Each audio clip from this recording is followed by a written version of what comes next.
Olá, meu nome é Maíra Coimbra, sou doutoranda da turma de 2019 e o título do meu trabalho é Estratégias de Comunicação Midiática e Campanha Permanente, uma análise da comunicação de governo de Jair Bolsonaro versus a visibilidade midiática no jornal Poder 360. Esse trabalho ele é orientado pelo professor Dr. Luiz Ademir de Oliveira, né? E para a gente entender um pouquinho da minha pesquisa, né, eu trago aqui uma contextualização em onde que o meu objeto de estudo se coloca. Nós vivemos em 2018 a 8ª eleição presidencial direta após o processo de redemocratização. Foi uma eleição bastante conturbada, né? Ela foi bastante... ativou os ânimos das pessoas, ela contou com 13 candidatos, foi a mais concorrida e pulverizada desde 1989, quando a gente teve 22 presidenciáveis, e uma série de acontecimentos, né, permearam essa disputa. Né? Aí a gente pode destacar o descrédito, a sensação de descrédito nos políticos tradicionais, né? O sentimento de não se pertencer e não se enxergar em nenhum político. Teve também o fato que o Lula ele foi impedido de concorrer às eleições, até então ele liderava as pesquisas, então ele sai de cena. Teve também a facada do presidente Bolsonaro, né, durante um ato de campanha em Juiz de Fora. Então acho que todos esses acontecimentos foram cruciais para a gente entender um pouquinho a eleição de 2018. Bolsonaro, um político, né, que se colocou no discurso de antipolítico, apesar de já estar na política há tanto tempo, acabou sendo eleito no dia 28 de outubro de 2018, com 55,3% dos votos válidos. Então é nesse cenário que a minha pesquisa se insere. Qual que é a proposta? Entender qual foi a agenda temática de Jair Bolsonaro, qual é as temáticas que ele vai acionar em seu Twitter depois de eleito, né? E tentar compreender se esses temas eles também aparecem na mídia tradicional, né? Eu quero entender se ao fazer esse processo de desintermediação, de usar o Twitter, né, para se colocar diante das pessoas, se ele também vai conseguir fazer esse agendamento temático na mídia. Como ele não procura a instância midiática, ele usa o seu Twitter para poder se colocar, eu quero entender primeiramente quais os temas que ele aciona no Twitter. Esses temas aparecem no espectro midiático, né? Se aparecem, eles aparecem sobre o mesmo enquadramento ou não? Né? A chave de leitura acionada no Twitter é uma e a da instância midiática é outra. Então, basicamente, essa é a ideia da minha pesquisa. Os meus objetos de estudo é o Twitter do presidente Bolsonaro, que tem se mostrado, né, como um objeto, né, como um canal de comunicação oficial, e num segundo momento, para analisar a visibilidade midiática, eu vou trabalhar com o jornal Poder 360.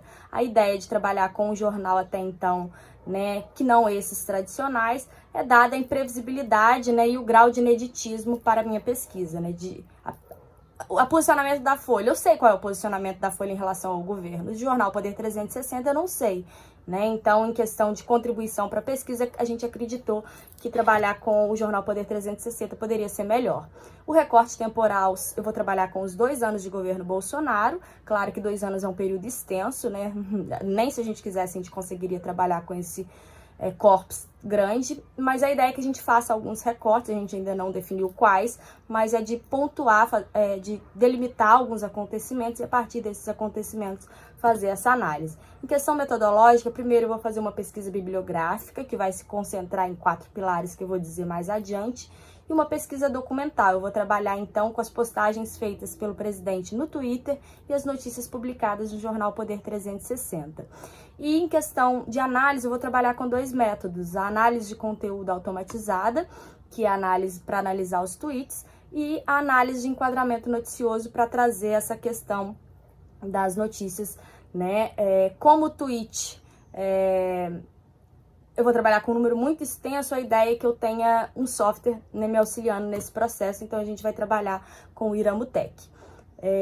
Em questão de temas, né, do que vai ser discutido, o que vai abarcar a minha pesquisa em questão teórica, num primeiro momento a gente vai trabalhar um pouquinho com a relação simbiótica entre a política e a instância midiática, como que esses 2 campos se relacionam entre si, né? Quais as alterações que um campo provoca no outro. Vou falar um pouquinho também de espetacularização, né? Que a política, quando ela vai para o espaço midiático, ela precisa acionar algumas vertentes de espetáculo, né? De dramaticidade. Vou falar também um pouquinho da questão de mediatização e de um conceito-chave, né, na minha pesquisa, que é a desintermediação, que é o que o Bolsonaro faz com as redes sociais. Uma outra discussão também que eu faço é sobre a internet, sobre as redes, sobre o fenômeno da desinformação, que é muito pertinente, foi durante a campanha e agora durante o governo a gente tem percebido isso, né, da disseminação de fake news e da questão da pós-verdade, né, de como as crenças valem muito mais do que a busca da informação em si, do que a verdade em si. Vou falar também um pouquinho sobre crise de representação política, esse espectro que as pessoas estão, que elas não se sentem representadas por ninguém, esse descrédito nas instituições midiáticas, judiciário. E, por fim, quero discutir também um pouquinho sobre o papel da imprensa na construção de cenários políticos. Você deve estar se perguntando, né, para que serve a minha pesquisa, e aí eu te respondo. A democracia no Brasil ela é muito recente, e tendo em vista os últimos acontecimentos políticos, né, que a gente tem enfrentado, acho que é fundamental a gente compreender um pouquinho essa realidade e poder contribuir um pouquinho, né, para o amadurecimento das nossas instituições. Bom, essa é a minha pesquisa, foi um prazer compartilhar ela com vocês e a gente está aí aberto a perguntas, sugestões, enfim, que a gente possa aproveitar essas jornadas. Obrigada.